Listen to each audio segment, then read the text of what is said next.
ancient rules we still follow for no reason, and more. Hey guys, tonight we have a story that might change the way you look at your own life, because everything you do today, how you dress, how you eat, how you shake hands, how you count time, even which side of the road you walk on, all of it was invented by someone 2,000 years ago, and most of those rules make absolutely no sense today, but we still follow them, every single day, without question. Before you get comfortable, take a moment to like the video and subscribe, but only if you genuinely enjoy what I do here. And let me know in the comments which of these rules surprised you the most. Now dim the lights, settle in, and let's discover just how much the ancient world still controls us, without us even knowing. Let's start with something you do every day and have never once asked yourself why. The handshake. You extend your right hand, you squeeze, you release. Universal greeting. But why the right hand? Why a hand at all? And why the squeeze? The answer is ancient Greece and Rome. The right-handed handshake was born as proof that you're not carrying a weapon. In a world where every stranger was a potential threat, extending your open right hand, the hand that holds your sword, meant one thing. I'm not going to kill you. At least not right now. At least not with this hand. The Greeks used it as a seal of agreement. On tombstones from the 5th century BCE, we see reliefs of two men clasping hands, a symbol of alliance that endures beyond death. The Romans took it further. Their greeting involved gripping the forearm, not the palm, because they were checking whether the other person had a knife hidden up their sleeve. Trust but verify. The Roman way.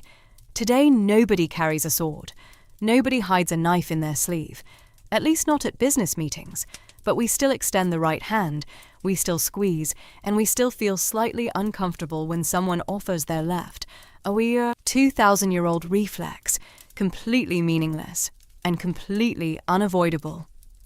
While we're on the subject of greetings, let's talk about why we say hello when we answer the phone. That one isn't ancient, it's Thomas Edison. Alexander Graham Bell wanted people to answer with ahoy, which is a nautical greeting. Edison suggested hello, which won out purely because Edison was more famous and louder about it. So every time you pick up the phone, you're following the preference of a man who's been dead for almost a century. But that's a different story. Let's go further back. Let's talk about something that controls you every single morning. Time. An hour has 60 minutes, a minute has 60 seconds, a circle has 360 degrees. Why? Why not 100? Why not 50? Why 60 of all numbers? Because the Babylonians, 4,000 years ago, used a counting system based on the number 60. It's called the sexagesimal system. And the reason they chose it is actually brilliant. 60 divides evenly by an enormous number of other numbers. You can divide it by 2, 3, 4, 5, 6, 10, 12, 15, 20, and 30. No other small number has that many divisors. It was the most practical base for a civilization that needed to divide things constantly. Land, grain, time, sky.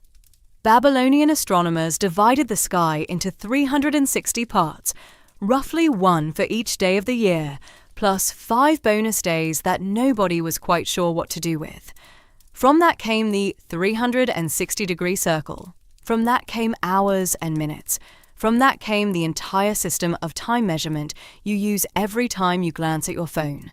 Think about that. Every time you say, "I'll be there in 15 minutes," you're using a system designed by someone in Mesopotamia who was staring at the stars and trying to figure out why the sky rotates. 4,000 years later, that same system tells you when to wake up, when to eat, and when to go to bed. And nobody ever asked you whether it works for you. Let's talk about the calendar, because there's an ancient hand controlling you there too. Every single day, the month names. January comes from Janus, the Roman god with 2 faces, one looking at the past, one at the future. Perfect for the first month. February comes from Februa, a Roman festival of purification. March is named after Mars, the god of war, because the Romans believed spring was the best time to start military campaigns. Makes sense. Snow melts, roads dry out, and soldiers stop complaining about the cold, at least somewhat. April probably comes from the Latin word aperire, to open, because the earth opens up in spring. May from Maya, goddess of fertility. June from Juno, queen of the gods and protector of marriage, which explains why so many people get married in June. A 2,000-year-old habit based on a goddess nobody believes in anymore.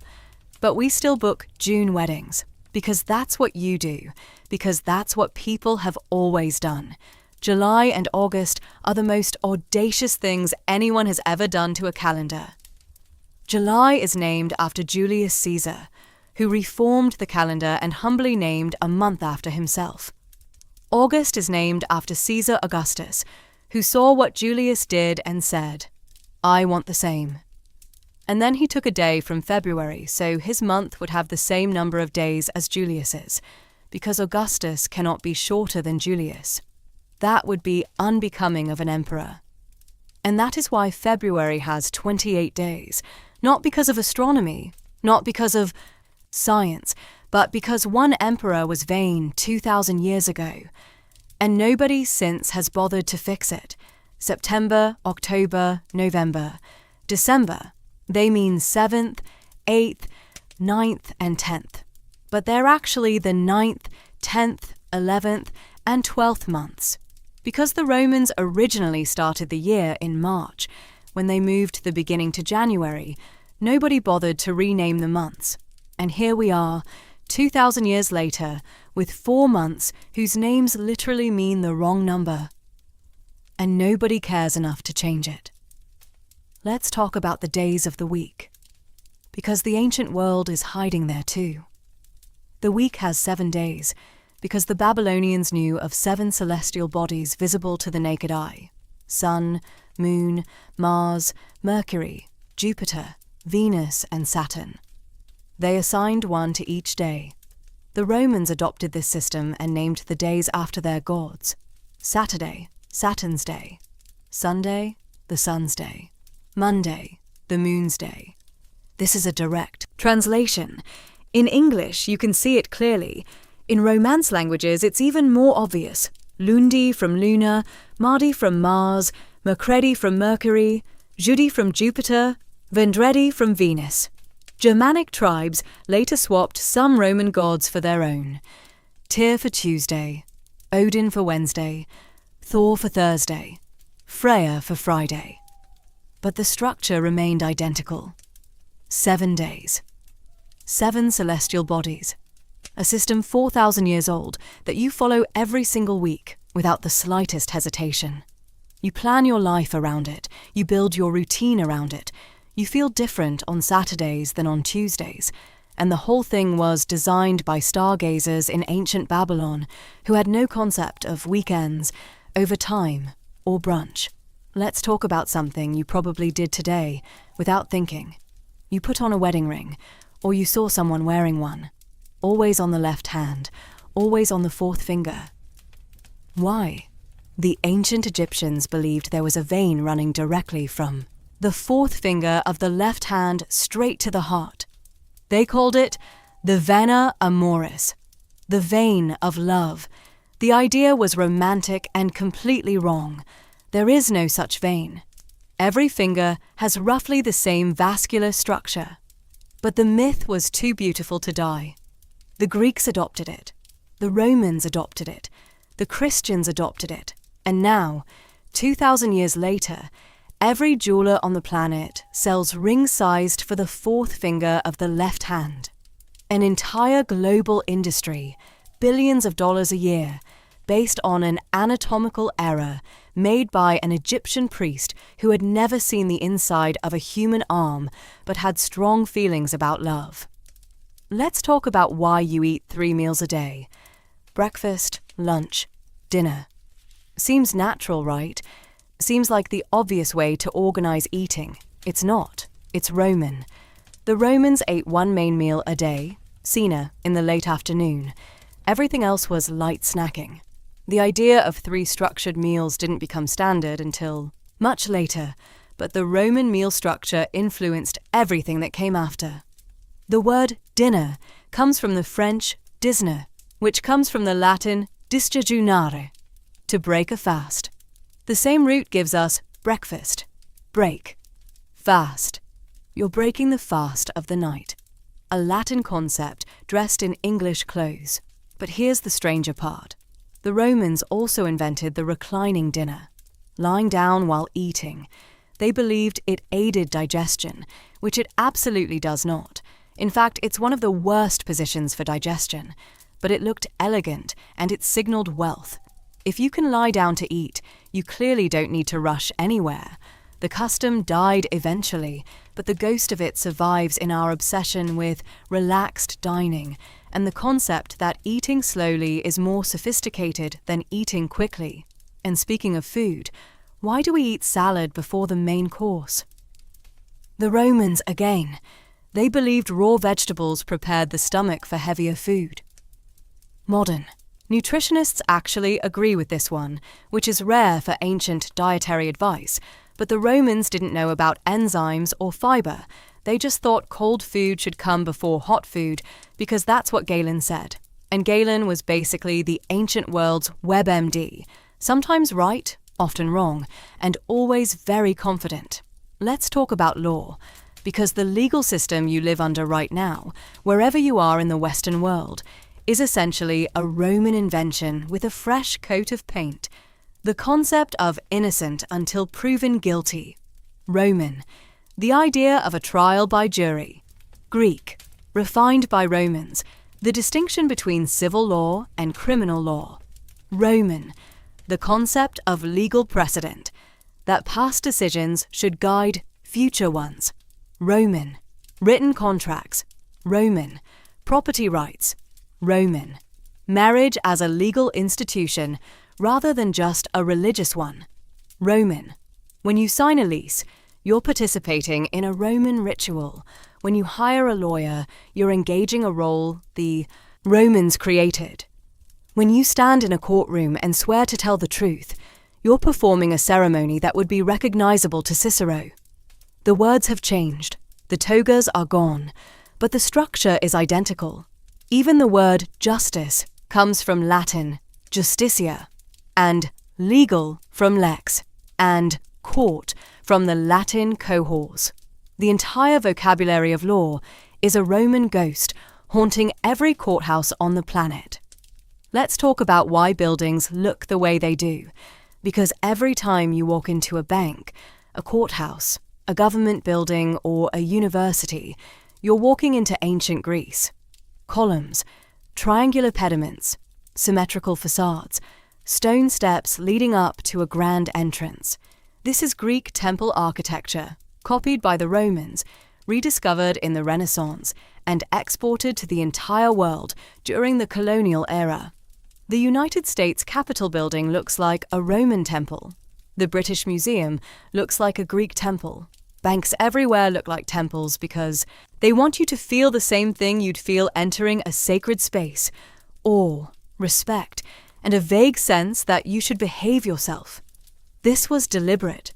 When the founders of modern democracies needed to design their government buildings, they looked back at Athens and Rome. They wanted their institutions to look eternal, stable, and serious.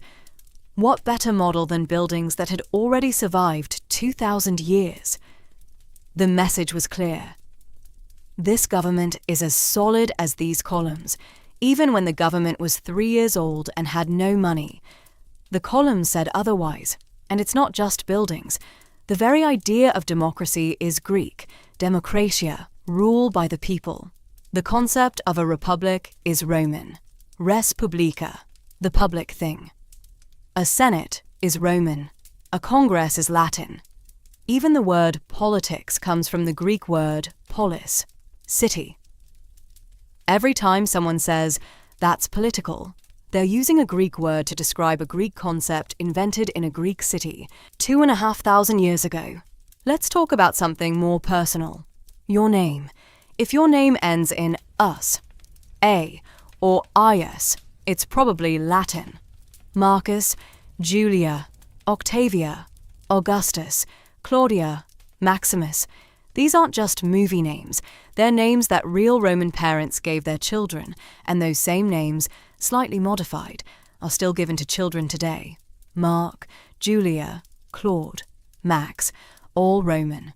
If your name is Alexander, Philip, Helen, Sophia, Theodore, George, Nicholas, or Catherine, it's Greek. Alexander means defender of the people. Philip means lover of horses. Sophia means wisdom. Theodore means gift of God. These names are 2,500 years old, and parents still choose them for the same reasons. They sound strong, wise, and noble, because the Greeks designed them to sound that way. Even the alphabet you're reading this in, or rather the alphabet I'm speaking through right now, is Greek. The word alphabet comes from alpha and beta, the first two letters of the Greek alphabet, which themselves came from the Phoenician letters aleph and bet. Every letter you write, every text you send, every sign you read traces back to symbols scratched into clay by traders in the ancient Mediterranean. Let's talk about sports, because the Olympics aren't just a modern tradition revived in 1896. They're a direct continuation of something that started in 776 BCE in Olympia, Greece. The core idea hasn't changed. The best athletes in the world gather every 4 years to compete. The Greeks competed naked, which we've thankfully updated, but the concept of national pride through athletic achievement, the opening ceremony, the flame, the medal for first place, all of it is Greek. Even the marathon, the specific distance of 26.2 miles, comes from the legend of Pheidippides, a Greek messenger who supposedly ran from Marathon to Athens to announce a military victory, then collapsed and died. We turned his death into a recreational activity. Thousands of people every year voluntarily run the same distance that killed a professional soldier, and they pay registration fees for the privilege. The Greeks would be confused, but probably impressed. Let's talk about something that might be the most invisible ancient rule of all. The way you think. Logic. Rational argument. The idea that you can prove something through a chain of reasoning rather than just asserting it. That's Greek. Aristotle invented formal logic, literally invented the rules for how to think correctly. If A equals B and B equals C, then A equals C. Seems obvious now. It wasn't then. Before Aristotle, arguments were won by whoever was louder, more powerful, or more willing to hit the other person. After Aristotle, arguments could be won by whoever was more correct. Every scientific paper, every legal argument, every philosophical debate, every time someone says, that doesn't logically follow, they're using Aristotle's system, a system invented by one man in Athens in the 4th century BCE. One man's rules for thinking now govern how 8 billion people evaluate truth. And Socrates gave us the Socratic method, learning through questions rather than statements. Every teacher who asks, "But why do you think that?" instead of just lecturing is using a technique invented by a barefoot Athenian who annoyed people so much they made him drink poison. His method survived. He didn't, but his questions are still being asked in every classroom on the planet. Let's talk about numbers, because even the way you count is ancient. The number system you use every day, 1 through 9 plus 0, is called Arabic numerals. But they're not actually Arabic. They were invented in India, adopted by Arab mathematicians, and then brought to Europe by traders and scholars. Before this system arrived, Europe was stuck with Roman numerals. Try doing long division with Roman numerals. 14 times 23. It's a nightmare. A genuine, actual nightmare that European merchants lived with for centuries. The concept of zero came from India around the 5th century. Before that, there was no zero. Think about what that means. No placeholder. No way to distinguish between 1 and 10 and 100 without context. The Babylonians sort of had a placeholder. The Greeks vaguely gestured at the concept. But it was Indian mathematicians who said, nothing is a number too. And that single idea made modern mathematics, computing, and essentially the entire digital world possible. Every time you check your bank balance and see a 0 or several zeros, you're looking at an Indian invention that traveled through Baghdad, across North Africa, into Spain, and eventually into every calculator and computer on Earth. The number nothing changed everything. And the number 13? Why is it unlucky? Why do buildings skip the 13th floor? Why does it make people nervous? There are multiple theories, but one traces back to ancient Rome and Greece. At the Last Supper, there were 13 people at the table, and one of them betrayed the host. But the superstition predates Christianity. In Norse mythology, a dinner party of 12 gods was ruined when a 13th guest, Loki, showed up uninvited and caused chaos. The Romans considered odd numbers generally less favorable than even ones. 13, odd, prime, and one more than the perfectly complete 12 became suspicious by accumulation of bad associations. Today, airlines skip row 13, hotels skip floor 13. Some people genuinely refuse to leave the house on Friday the 13th. An entire phobia, triskaidekaphobia, exists because of a number that ancient people decided felt wrong. Not because of evidence, not because of statistics, just because of a feeling that has persisted for over 2,000 years. Let's talk about superstitions more broadly, because they're ancient rules disguised as habits. Knocking on wood, you say something optimistic. I haven't been sick all year. And immediately knock on wood. Why? Because the ancient Greeks believed spirits lived inside trees. Knocking on the tree was a way of asking the spirits for protection, or thanking them, or simply alerting them that you'd just tempted fate, and could they please not punish you for it. The trees are gone, the spirits are gone. The knocking remains, saying, "Bless you," when someone sneezes. The ancient Romans believed a sneeze could expel your soul from your body, leaving you temporarily vulnerable to evil spirits entering. Saying a quick blessing was emergency spiritual first aid. Pope Gregory the Great formalized it during a plague in the 6th century, but the instinct predates him by centuries. Today, we know sneezing is just your body ejecting irritants from your nasal cavity. But someone sneezes in a meeting, and every single person in the room says "bless you." Because a Roman worried about demons 2,000 years ago. Breaking a mirror brings 7 years of bad luck. The Romans again. They believed mirrors reflected not just your image but your soul. Breaking the mirror damaged your soul. And the Romans believed the body renewed itself every 7 years. So a damaged soul needed 7 years to fully heal. The physics is wrong. The biology is wrong. The superstition is alive and well. Even throwing salt over your left shoulder after spilling it comes from the ancient belief that evil spirits lingered behind your left side. The salt was meant to blind them, or appease them, or at least show them you were taking the situation seriously. We laugh at these, we call them silly, and then we do them anyway. Because the ancient world programmed these reflexes so deeply into human culture that even rational, educated, smartphone-carrying adults can't resist them. Try not saying "bless you" next time someone sneezes. It feels wrong. It feels rude. It feels like you're leaving someone's soul unprotected. That's the power of an ancient rule. It doesn't need to make sense.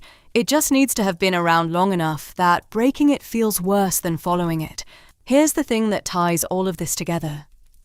The ancient world didn't just leave us ruins and statues. It left us the operating system we run on. The way we measure time, the way we name things, the way we structure law, the way we think about thinking, the way we greet each other, the way we eat, the way we marry, the way we build, the way we argue, We like to believe we're modern, independent, self-made, but scratch the surface of any daily habit and you'll find a Roman senator, a Greek philosopher, or a Babylonian astronomer staring back at you. They didn't just build temples and roads, they built the invisible architecture of your daily life, the scaffolding you don't see because it's been there since before you were born, since before your grandparents were born, since before the language you speak existed in its current form. You are, in ways you never notice, an ancient person living in a modern body. Following rules written by people who believed in Zeus, who sacrificed animals to Jupiter, who thought the earth was flat and the stars were gods. Their world is gone. Their rules remain. And the strangest part? Most of these rules work, not because they were designed by geniuses, though some of them were, but because they were designed by humans, and humans haven't changed. Not really. We still need to measure time. We still need to greet strangers without getting stabbed. We still need to organize our days and name our children and build things that look important. The solutions the ancients found were so fundamentally human that they've outlasted every empire that created them. 2,000 years, dozens of fallen civilizations, countless wars and revolutions and technological transformations, and you still shake hands with your right because a Roman might have had a knife in his left. Some habits die hard. These ones never died at all. Thanks for listening. If you enjoyed this, you know what to do. Like, subscribe and leave a comment. Tell me, which of these rules surprised you the most? And if you fell asleep somewhere in the middle, well, that was the point. Good night.